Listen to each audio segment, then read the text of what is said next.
Scott Leonard here. We are checking out some of the cars PJ has in his collection. This is gonna be pretty sick. This is like a once in a lifetime opportunity. AMG Black Series.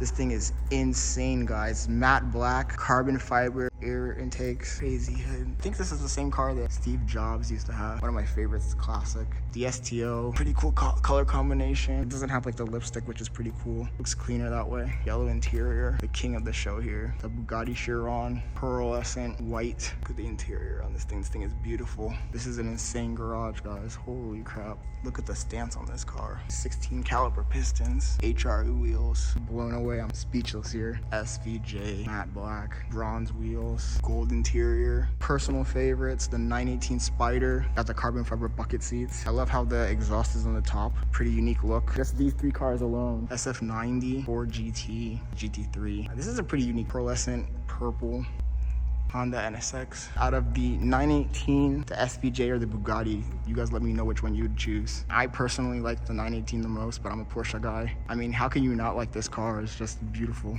Exotic car hacks, insight on how to possibly obtain some of these cars in an affordable way and be able to capitalize on the market. Like I always said, it's always cool to see the cars, but I think what's more important is figuring out how to obtain the cars. I know a lot of you guys go to the shows and you look at a lot of the cars, and it's good to dream about getting these cars, but in my opinion, it's always better to like find the viable path to obtaining them. And if you want to find a viable path, this guy is the guy to talk to. His channel has so many tips, valuable insights that you can use to obtain these cars. Big fan of your channel. I've been watching it for a while. Yeah. Nice to officially meet you. What do you think of the cars? We're missing a couple of them. Like I said, I only have a simple little Porsche. Starts with one, then you multiply times 10. What do you think about the 570S? Because I was about also a generic car. Right. But that's already hit. No, that's already hit. You think it's the bottom? Yeah, that's a 130K car. Yeah, it's 130K. Meaning that's like a clean 130. Yeah. The really good option one's 150 maybe, like super nice. Yeah. You know, like I saw your video where you pointed but it out. That would be basically. I wouldn't pay more than 150. When a car is in motion, the air goes through the car. So it cools it down. Where does the exhaust go? No, where did the exhaust flame go? Outward. You're driving 200 miles an hour, you're like, flame out. Yeah. Fine, out. Where's the flame going when you're sitting there going, wah, wah? So it's going up. Yeah, There's wires, right? The heat over and over. Oh, this little wire was just a little bit too close. Yeah.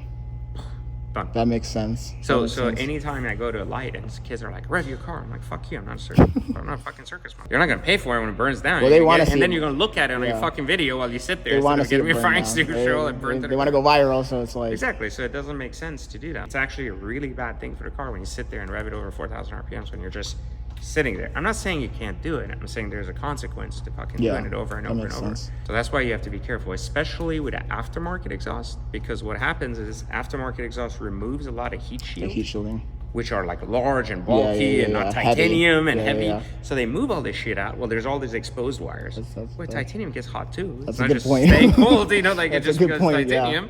And then they keep romping it because it's like shooting flames, ha ha ha. And then they're like, oh, my car's on fire. And the insurance will cover it. Yeah, because there's 800 videos of your ass sitting there just romping. And they will pull that up. They will pull that up. Of course. And they'll be like, this is user stupidity, not even user error, just user stupidity. So go fix your own car. As far as Porsche is concerned, like, do you... Porsche? Yeah, because I know that I just don't like you don't like them. I love the Porsches. I don't like their dealership network and who they are, so I just don't support them. I don't support Ferrari and I don't support Porsche as a brand. Okay.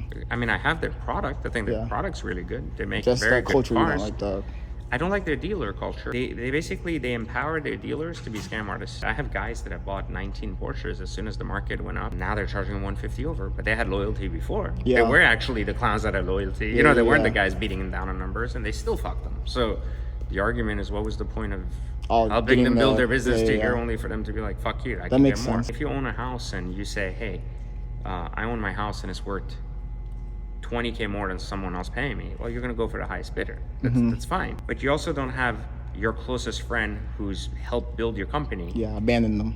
Right, and goes, hey, I'll buy your house. And you go, but you know what? I got an offer for 10K more, so I'm gonna go with that offer instead of my co-founder, right? Like, who's gonna like move here? No, you just give them the house. You're not gonna be like pathetic like that. But that makes sense. That's how I look at it. If you have clients that are new and they expect shit, then of course, fuck them. You know, who cares? Like, doesn't matter if you've been there for like 10 years buying every single car they have. Anyways, even when it was cheap, even when you were losing 200 grand on the car, you know, you were losing 50 grand on GT3 RS, and you still bought their shit, right? You still like played along. You still did your thing. You still ordered cars, and now that like it's in their favor, you're fucked. The guy that basically beat him down for like years, and now suddenly he can make money, and now he expects shit. I get that guy. Fuck that guy. You know, that guy doesn't deserve any money. But some of these other guys, we're not even talking about really hard to get cars, right? The GT4 RS. It's like 150 over. What, the GT4 RS? Yeah, no, I can buy that ad sticker. There's a ton of dealers selling ad sticker. They were trying to sell it for like over. Yeah, but I mean, dealers will try. They prey on the stupidity of people that don't know the market and walk in. Yeah. Even GT3 RSs, they're asking 250 over, 150 over. It's like a 100K over car now.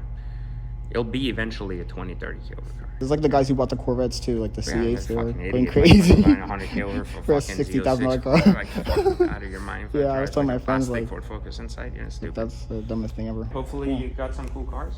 Hopefully one day I can get some of those cool cars. I was saying like, why not? That's a lot of guys like looking at the cars, but I want to. You know, it's more important to actually obtain them than just look at them and take photos. Like that's more fun, right? Yeah, it's way more fun. What do you think about the wrap? Think it's overkill? Or you think? Are you sure you want my opinion on wraps? Go ahead. Tear into it. Not a fan.